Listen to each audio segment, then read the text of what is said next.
The Rose Safaka females breed for about 30 minutes a year, and that's the only window males get to mate.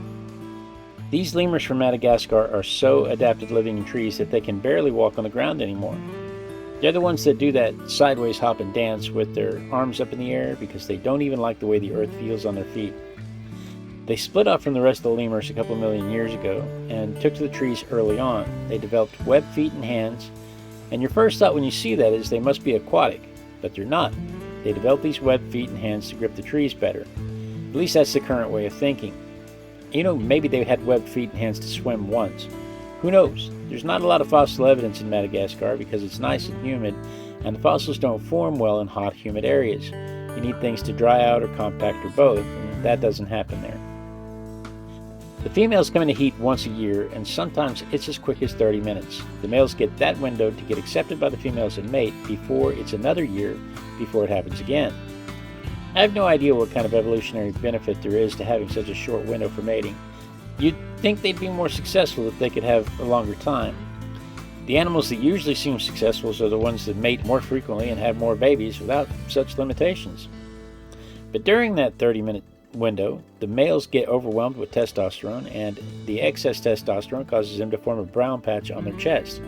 It's only there during mating season, and the more testosterone they have and the older and more mature they are, the bigger and more brown the patch is on their chest.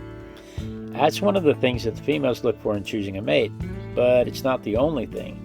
One of the other things that seems to matter is whether or not the male is good at grooming them properly. They like a little personal care. They like the attention. Just being the biggest and baddest male doesn't necessarily get you in favor with the ladies. You can lose your spot to a younger, less experienced male if that dude shows up with some attention and grooming. These are matriarchal societies. Because males and females are approximately the same size, there's no real way for the males to dominate females like they do in other primates. In other primates, there's a huge sexual dimorphism in size between the males and females, but not lemurs. That's why lemurs are matriarchal and why females manage to control access to the mating areas. It's conjecture because you can't go ask the lemurs why. They have suffered an estimated 80% loss in population because of habitat loss. They live in trees and can't live on the ground, and there's only one type of plant they eat. The Aloidea procera is a spiny plant, and it's their primary diet. They're losing habitat to coal mining and agriculture, and they can only succeed where this plant is. There have been attempts to relocate them, but without that plant in place, the relocation doesn't succeed. Now when they relocate them, they move that plant as well, as if it's not already there. And they try to make sure the plant will grow there, because without it, they simply can't be successful. Conservation methods are in place to preserve the remaining habitats and to reclaim some of their older habitats through better farming practices and better mining techniques. It never occurred to anybody 100 years ago that these animals could only live where this plant was.